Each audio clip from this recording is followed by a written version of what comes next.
Les amis, bonjour, Harry Mariette, master en Krav Maga. Aujourd'hui, je vais donner mon avis sur le confinement.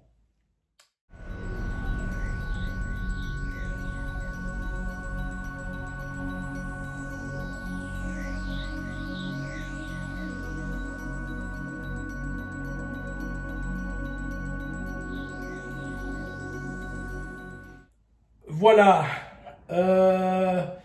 Très rapidement, parce que j'ai pas du tout la prétention de vous expliquer les tenants et aboutissants de la maladie. Je pense qu'il y a des gens beaucoup plus savants que moi qui peuvent le faire. Mais néanmoins, je vais quand même vous donner un petit peu mon avis sur ce que je vois, et pas trop sur la maladie, mais sur le virus, mais sur le comportement des gens.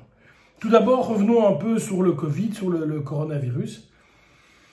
Première chose, c'est que évidemment tous les médecins français et belges, en tout cas les médecins francophones, je vais dire comme ça, se sont trompés. On nous a vendu le fait que c'était une petite grippette, qu'il n'y allait pas avoir grand-chose. C'est faux. Moi, j'ai 3 personnes de mon entourage qui ont le corona, qui ont le Covid-19. Tous les 3 ont moins de 40 ans. Ils ont tous les 3 moins de 40 ans. Et c'est des nausées, c'est de la fièvre, c'est avoir l'impression d'avoir 50 kilos en permanence sur les poumons. J'ai un ami pompier qui me dit, moi j'ai vu des gens s'étouffer dans leurs propres poumons. Donc c'est pas du tout ce qu'on nous avait dit, une petite grippette, machin, nani nana, voilà. Également, il s'était trompé sur le fait que cette maladie est extrêmement contagieuse, beaucoup plus que la grippe. Et sur une durée plus longue, mais ça vous le savez. Je voudrais dire que je suis admiratif de nos gouvernements. Alors je sais que beaucoup de gens ont l'habitude de dire Macron c'est un con, machin et tatata pour les Français, et on a la même chose en Belgique. Mais évidemment, il n'y a aucun des gouvernements actuels qui est responsable de l'état de l'hôpital. Hein. Ils ont hérité ça des gouvernements précédents, ça c'est le premier point. Et le deuxième point, prendre la décision, alors moi je vais regarder dans mon cas, la décision de casser, de couper une économie.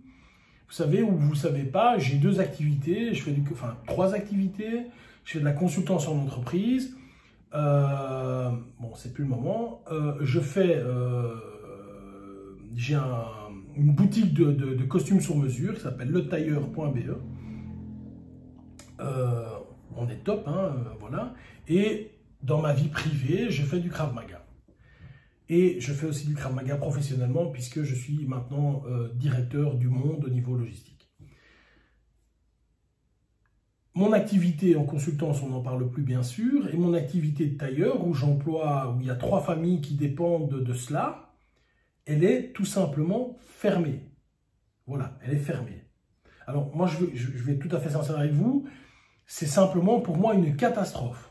Donc je me dis, voilà, imaginons qu'on ferme pendant 1 mois, ou pour l'instant c'est 2-3 semaines, mais 1 mois, ou plus qu'1 mois, et qu'ensuite il y ait des problèmes, mais je vais vers la faillite.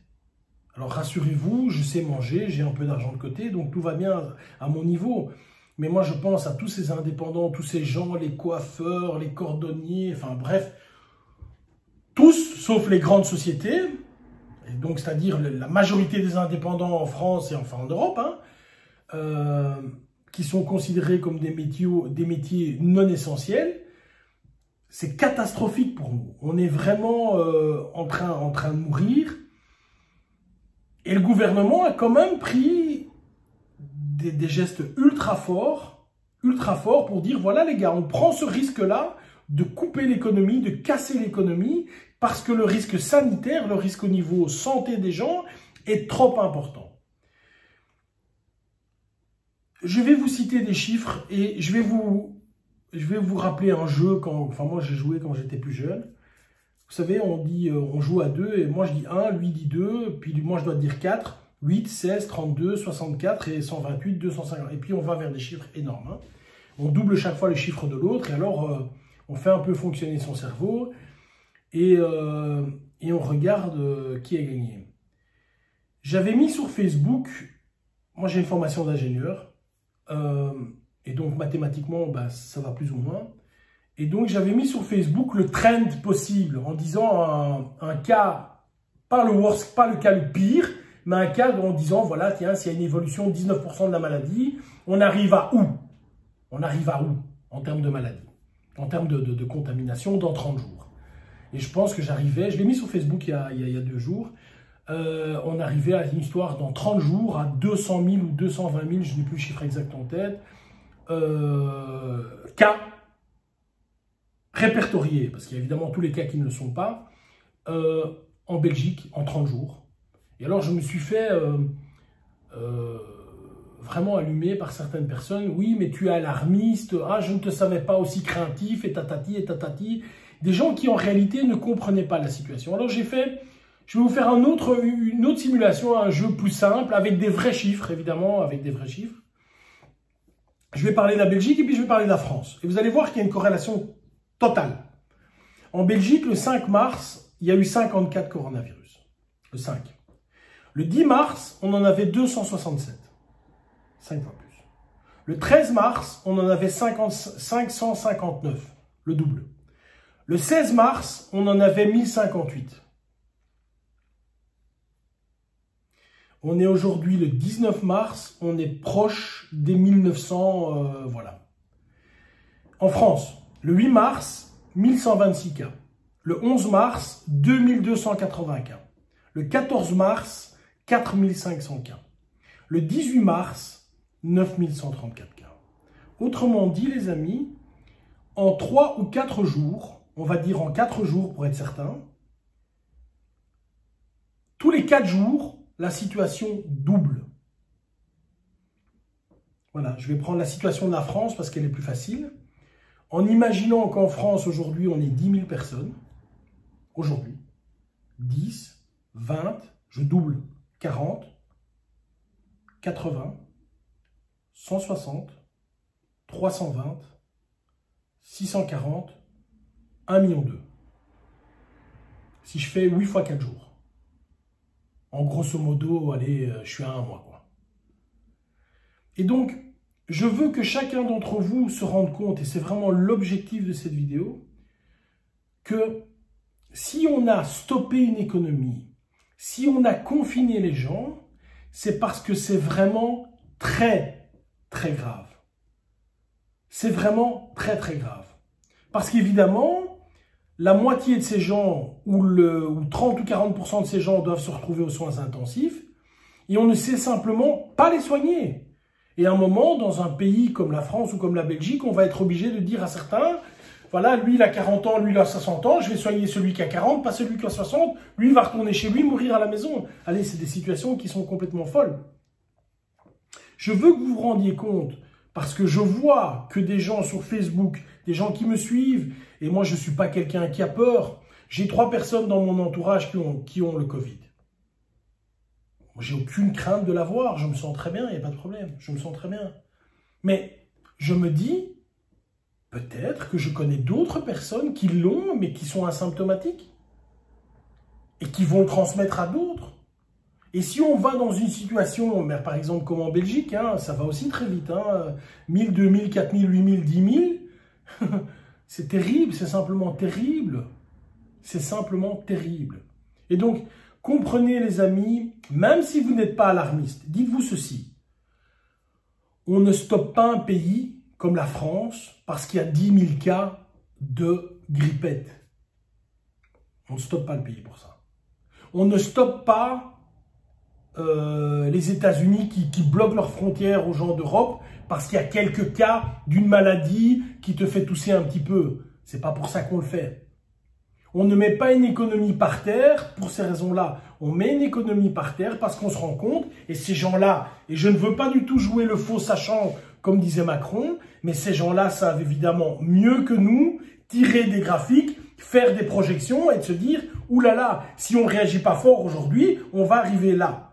Oui, mais en Chine, il n'y a plus de cas, ou quasiment plus de cas. Ah oui, évidemment, il n'y a plus de cas. Qu'est-ce qu'ont fait les Chinois? Durant quasiment 2 mois, ils ont fermé l'équivalent de la Belgique. Enfin, Wuhan, ça fait 8 ou 9 millions d'habitants. Ils ont fermé, cloîtré le bazar. Les gens devaient rester chez eux, pouvaient sortir 30 minutes. Ils ont fait abattre tous les chiens, tous les chats. Ils ont désinfecté les rues. Et évidemment, dans un pays totalitaire, tu comprends bien que tu n'as pas intérêt à sortir ta fraise, parce que sinon, ça va très mal se passer pour toi. Alors évidemment, dans ces conditions-là, si l'armée vient et te pointe un fusil sur la tempe si jamais tu sors, dans ces conditions-là, bien sûr, le virus, ne sachant plus communiquer, ben, il va évidemment s'estomper. Dans nos gouvernements, dans nos pays, on demande aux gens d'avoir du bon sens et blabla. Et force est de constater, quand moi je vois les parcs en Belgique, mais c'est la même chose en France, quand je vois les parcs en Belgique, quand je vois les marchés en Belgique et en France, c'est idem. Quand je vois les attroupements, les gens ne s'en rendent pas compte, simplement pas compte. J'ai un de mes amis avec qui je parle, qui n'est pas un idiot, Je dis, fais attention, il s'appelle Thierry, fais attention Thierry, pour toi, tes enfants, ta femme, etc. Ouais, je fais attention, t'inquiète pas, machin. Mon fils, il a quand même demandé d'aller dormir chez son copain une dernière fois avant le confinement. Mais non, les gars. Parce que, évidemment, le fils qui va dormir dans une autre famille, mais directement, prend énormément de risques. Il faut se confiner. Vous avez devant vous le spécialiste mondial du confinement, hein, avec ma jambe, je suis resté 6 semaines. Je suis sorti 1 semaine, je me disais, tiens, je vais aller au cinéma, au restaurant, etc. Et je me dis, j'ai encore mal à la jambe, je ne sais pas tout à fait plier ma jambe, je dois encore garder ma jambe tendue, donc c'est pas tout à fait pratique pour aller au resto ni au ciné. Et je me dis, je vais attendre, quand ça va mieux, je pourrai le faire. Je me retrouve de nouveau confiné. Donc voilà, les amis, on peut tout dire, mais on ne pourra pas dire qu'on ne sait pas. Actuellement, on double le nombre de cas tous les 3-4 jours, en France comme en Belgique. Le but n'est pas de dire « Ah, tu l'avais dit, ça va se produire ». Non, le but est de dire « Je vous dis ça pour que ça ne se produise pas, bien sûr. Je vous dis ça pour que, évidemment, tout le monde reste confiné et qu'on puisse dire « Ah, on a fait mentir les statistiques, c'est super ». C'est grave. Retenez ça. C'est grave. Soyez intelligents, les amis. Bye bye.